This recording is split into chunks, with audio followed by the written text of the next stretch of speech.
Now it's time for the fun stuff. We'll admit in advance that this is some of the hardest stuff to remember in the book, especially as it's difficult to conceptualize why some drugs are used for various indications. Unfortunately, though, this is some of the most heavily tested pharmacology on the boards, and it's definitely worth your while to invest some time in learning it well. Along the way, we'll do our best to give you some acronyms and other mnemonics we use to keep it all straight. This first fact is designed for you to just have a quick hit list to refer to. We'll use it as a platform to discuss some of the commonly used medications for common psychiatric illnesses that we discussed during the pathology section of the chapter. While we won't read through all of these medications together, let's focus our attention on a couple of the important ones to remember. When thinking about medications for bipolar disorder, the main medications fall into two categories: the so-called mood stabilizers and atypical antipsychotics. The mood stabilizers include lithium, valproic acid, and carbamazepine. These all work differently, and it's not necessarily clear how all of them stabilize patients with bipolar disorder. Atypical antipsychotics, while effective for patients with schizophrenia, as their name may imply, have also become a mainstay of therapy in patients with bipolar disorder. It's important to remember specific drugs, if they are listed, for patients with specific illnesses. For example, while clomipramine falls in the category of tricyclic antidepressants, it is truly the only one that is prescribed for patients with OCD, so it should be remembered solely as a treatment option and not as a class. Similarly, mirtazapine is used for patients with depression with insomnia, as mirtazapine is well known for its sedating effect. Another key to remember about this list is that SSRIs fall into a lot of the illnesses. Often, it's hard to explain how and why this drug class has such a wide variety of effects, but suffice it to say it's a very important drug in the field of psychiatry. We'll talk more about SSRIs in a bit, but try to take note of all the diseases it can be used for. This makes SSRIs a very safe choice if a multiple-choice question offers them as an option. It's similarly important to remember which diseases don't have SSRIs listed as a treatment option. Two important ones to remember here are bipolar disorder and schizophrenia. The reason we don't use them for these is that the effects of SSRIs may exacerbate symptoms of mania or psychosis, and it would be unproductive in treating the root of the patient's disease. The first set of drugs we'll discuss is the CNS stimulants. These include methylphenidate, dextroamphetamine, and mixed amphetamine salts. Their mechanism is shown here. These work by increasing the concentration of catecholamines at the synaptic cleft, especially norepinephrine and dopamine. You can use this class of drugs to treat diseases such as narcolepsy. They can also be used to help regulate appetite. While intuitively it is not as clear why it helps patients with ADHD, it is most definitely a mainstay of therapy. Theories around its use center around the idea that it causes the brain centers that encode attention to become stimulated, which also suppresses distracting thoughts. This next class of drugs, the typical antipsychotics, is a very important one to study well, as it's very high yield. It's also a good warm-up, as unlike some of the other classes of drugs we'll discuss in a bit, these ones have some common name endings.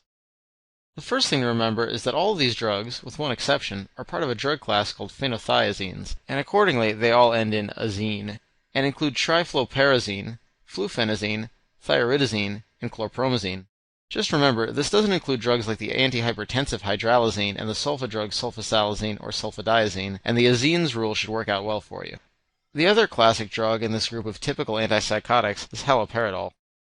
These drugs work by blocking the dopamine or D2 receptors, which work to increase intracellular cyclic AMP, as you may remember from your pharmacology lectures. It's very important to remember the mechanism of action for these drugs, as they can sometimes have interactions with other dopamine-altering drugs, such as Parkinson's medication and certain antiemetics like metoclopramide.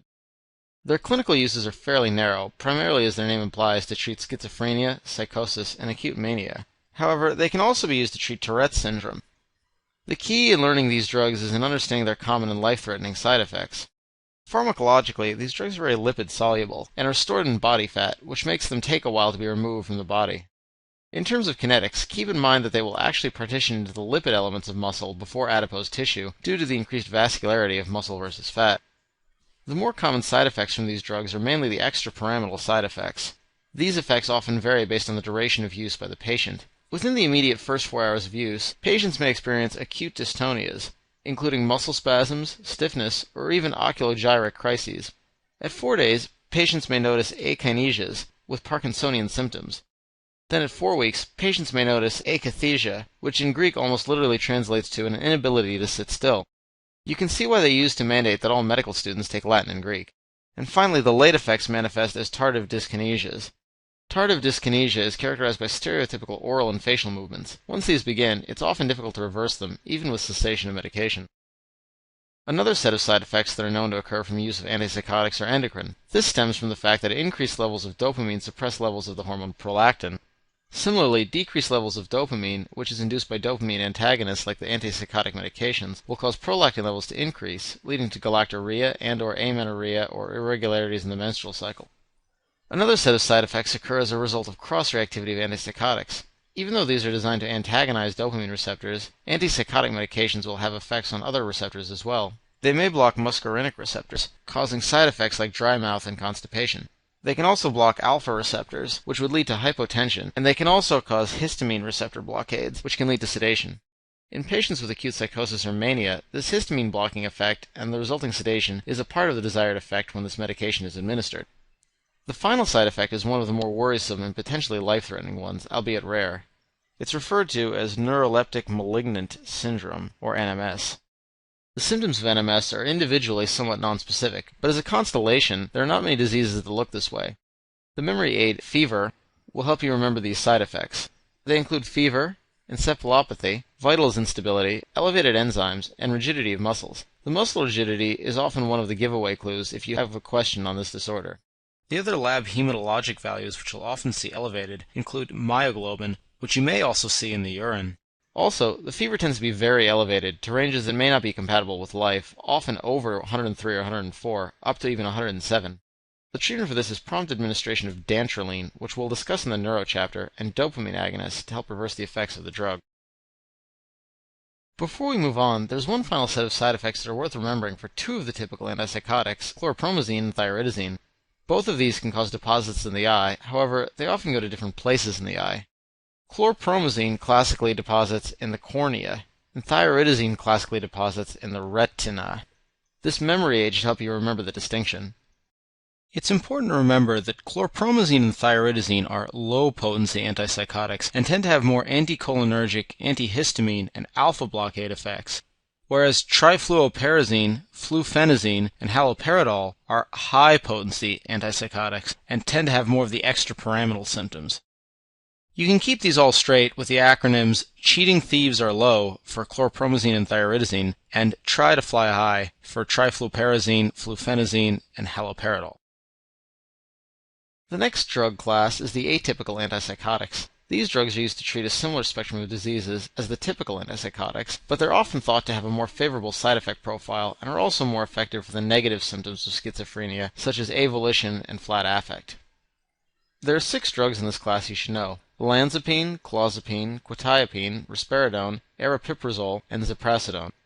You can use the memory aid "It's Atypical for Old Closets to Quietly Risper from A to Z" to help you remember these names, as they don't follow a pattern like the phenothiazines we just discussed. They work by blocking 5-HT2, a serotonin receptor. Like typical antipsychotics, they also antagonize dopamine, alpha, and histamine receptors. As we said a moment ago, the atypical antipsychotics are often used in schizophrenia, both for positive and negative symptoms, while typical antipsychotics are often used primarily for positive symptoms. Olanzapine, one of the atypicals, is also used for a variety of other disorders, including OCD, anxiety disorder, depression, mania, and Tourette's. While we did say these atypicals tend to be favored because they have fewer extrapyramidal side effects, they do have a few specific side effects that are worth remembering. One side effect that is specific to the atypicals is weight gain in patients that are taking olanzapine or clozapine. One classic board's question is that clozapine can cause agranulocytosis, so patients on this medication require weekly CBCs to check their WBC count. It may help you remember this by thinking that clozapine traps granulocytes in the closet. The next couple of facts will discuss a few individual drugs that are used in relatively narrow windows of diseases. The first of these is lithium. The mechanism of action is not well established, but it's thought to relate to the inhibition of the IP3 cascade. It's used as a mood stabilizer for patients with bipolar disorder, as it can block acute manic events. The side effect profile for lithium is fairly extensive, as it can cause tremor, sedation, edema, and heart block. The characteristic side effect you may be tested on is that it can antagonize the effects of ADH of the kidney, causing nephrogenic diabetes insipidus. Coincidentally, this also makes it a relatively effective treatment for SIADH, though it's not commonly used for this purpose. It's been largely replaced by dimeclocycline due to the latter drug's more favorable side effect profile. Another classic side effect of lithium is hypothyroidism. The final set of effects you need to remember is that lithium is associated with teratogenic effects in the fetus. The classic one is called the Epstein anomaly, wherein the right ventricle becomes atrialized due to downward displacement of the tricuspid valve. These side effects can be remembered with the memory aid LMNOP, another great example of my love of alphabetic mnemonics. Some pharmacologic characteristics worth noting are that lithium has a narrow therapeutic window, so serum levels should be monitored. It also is excreted entirely by the kidneys, and it gets resorbed in the PCT with sodium. Indeed, if proximal sodium absorption is increased, as in HCTZ or NSAID therapy, lithium absorption increases as well, sometimes leading to toxicity.